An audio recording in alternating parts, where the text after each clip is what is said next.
On behalf of the Rogers family, I would like to thank you for attending my brother's homecoming. My name is Stephen Rogers. Some of you know me as Pluggy. And despite the fact that I'm a half a foot taller than John Paul Rogers Jr., he was my adoring, wonderful, and loving big brother. We were best friends. We were not shy about displaying our love for each other. We openly said, "I love you," to each other every time we greeted each other and every time we departed from each other. He was an outstanding brother, but more importantly, he was just a really good man. My friends, we've lost one of the greats who was an American original. God graced us with my brother who loved the Lord, had an unbridled love for his family, loved to have fun, loved to work, loved being a military veteran, loved continuous education, loved the arts, and loved giving back to the Black community and caring for others. These varied interests shows that my brother John P. Rogers Jr. was indeed a true Renaissance man. You know, when John H. Johnson founded Ebony magazine in 1945, it was a time when there was an unwritten rule in the white media that an article accompanied by a photo of a Black man would only be published if that man had committed a crime. Positive stories about Black men were persona non grata. They were not allowed. It was this negative anti-Black culture that Mr. Johnson sought to change when he founded Ebony magazine. He stated, "I want to use my media company to tell the swell story about the American Negro." He meant that he wanted to show the world people like my brother, John P. Rogers Jr., who was the perfect example of the swell Black person to whom Mr. Johnson referred. While my brother's obituary, which you all have a copy of, which is chock full of wonderful facts, while this obituary does an excellent job of confirming the assertion that my brother was a successful, inspiring, and an admirable man, let me briefly regale you with a couple of insightful stories. My parents never attended college. In September 1971, my brother was the first family member to attend college when he enrolled at Grambling State University, an HBCU located in my mother's home state of Louisiana. Today, 53 years after my brother led the way, his wife, siblings, his children, his grandchildren, and nieces have over 20 college and master's degrees. Mr. John Johnson would indeed characterize that achievement by a Black family initiated by my brother as being swell. My brother had an insatiable appetite for continuous learning. He once told me that he regularly pursued job promotions because his greatest joy came from studying for the exam that was needed to be passed to get that job. To him, the promotion afterwards was anticlimactic. I learned last week that his joy of taking exams may have begun as early as the grammar school in the 1960s at Lewis Champlin Grammar School.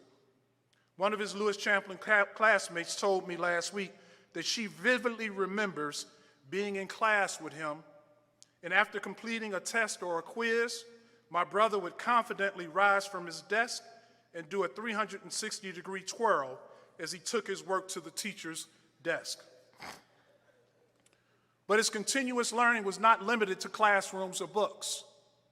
A couple of months ago, as we sat on his couch holding hands, he volunteered to me that he has learned that the thanks and statements of gratitude that he freely gave to the nurses and doctors in the hospitals, he must also extend and give that gratitude to those at his home. He said he learned to express an abundance of thankfulness to his wife, to his children, to his son-in-law, all of whom cared for him. Another swell thing that made my brother a phenomenal role model was that his avocation or his hobby was actually work.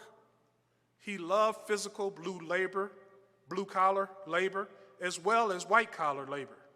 This attribute began when he was 10 years old with his first job, working on Saturdays with Dwayne's milk truck. This was in the 1960s when milk was delivered to homes. My brother Johnny would ride in the passenger side of the truck. When it stopped, he would take milk, cottage cheese, and other products to people's front doors. His pay was $1 a day, plus a carton of chocolate milk. Before he graduated from high school, he had 5 other jobs, including being a paper boy for the Chicago Tribune and the Chicago Sun-Times. He also worked downtown at the Pearson Hotel as a busboy.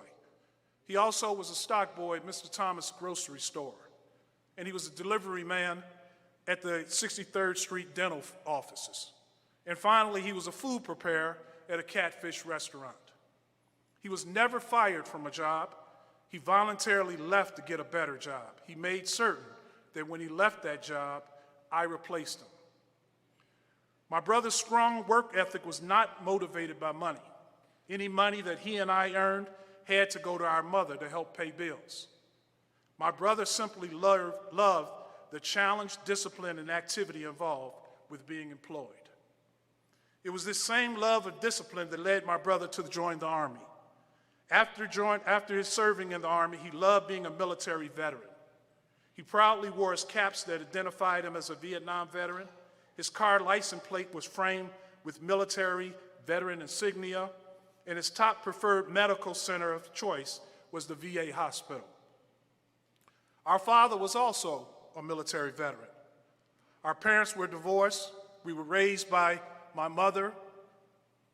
But when my father died, we went to his funeral in St. Louis over a dozen years ago, where he lived. Days before the funeral, my brother asked my father's wife, who had been estranged from my father for several years, he asked her if the United States flag given by the government for my father's military service, he asked if that flag could be given to him, my sister, and the Rogers family in Chicago, where my father lived when he served in the military. His request was declined. At the cemetery, as he held the folded American flag that had been given to my father's wife by the honor guards, my brother and I stood next to each other as we watched the casket being prepared to be lowered into the ground. I glanced over at my brother and saw that his eyes were glued to that flag. I could tell that he wanted that flag. As each minute passed, his stare became more intense. So I quietly leaned over and said, "Man, I know what you're thinking, but please don't do it." He looked at me and smiled and said, "Okay." Afterwards, we had fun laughing at envisioning him grabbing that flag and running through the cemetery, jumping over headstones. So we left St. Louis without any incident, and we left St. Louis without any flag. But my good friends, my brother will get military honors today, as you've seen. That includes the American flag that he earned as a proud Vietnam veteran. The flag, as you saw, was folded 13 times, representing the original 13 American colonies. Finally, the only thing that my brother loved more than life itself was his family. Regarding the former, he loved the life that he lived. You could tell from his high energy, his big laugh, and even bigger personality. He was a great dancer. He took guitar lessons as a teenager, and he absolutely delighted in the arts. He relished musicals, dramas, concerts, and almost any kind of live performances. It was this life, filled with fun and love for his family, that he did not want to leave. When the angels came to get my brother in the afternoon of April 18th, with a tear emanating from the corner of his eye, he refused to go with them. My brother wanted to live. As his wife, children, My sister and I were in the room with him, holding his hand, hugging him, kissing him, and praising God. He seemingly took his last breath. But 10 seconds later, he gasped again, reaching for life. That was the warrior in my brother that was best described by his daughter, who proudly stated, "That's my daddy fighting." At that moment, I envisioned my brother being between earth and heaven, resisting and wrestling with angels, refusing to enter the pearly gates until God Almighty stepped in and told him it was time to come home. And then I can envision God telling him, "Job well done, my son. You were a great success. You loved your wife for 40 years. You loved your wife for 40 years. You raised 8 beautiful, brilliant children with the help and assistance of their mothers, Donna, Ann, and Deborah. You adored your 8 grandchildren and 2 grandchildren, and none of them will ever forget you. So in closing, I too want you to know that I will never forget my brother. He would have been my friend even if we weren't brothers. There's an old African proverb that says, a person never dies as long as he or she is remembered by someone. My friends, my brother will live forever because he will always be remembered by someone. So in the words of Shakespeare, I close with, "To my dearest brother, I say good night, sweet prince, and flights of angels sing thee to thy rest." Thank you for coming. Thank you very much. In my shadow, to never have sunlight on your face. You were content to let me shine. You always walked a step behind. See, I was the one with all the glory, while you were the one with all the strength. Yes, you were. Only a face without a name. And I never once heard you complain. No. Did you ever know that you're my hero? You're everything I would like to be.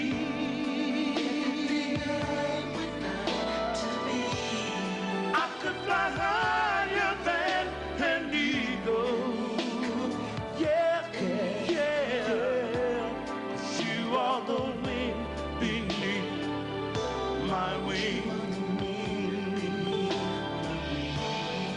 It might have appeared to go unnoticed, but daddy, daddy, daddy, I've got it all right here in my heart, yes I do. And I want you to know, I know the truth, I know you know the truth about it. I would be nothing, zero, without you, Did you ever know you're my hero? If you didn't, I'm telling you now, Daddy, you're everything I would like to be. My son, my son, my son. I could fly higher than an eagle. You are the wind beneath your daddy's wing. So Daddy, I remember you up on the stage singing your song, and hey, and oh, did you ever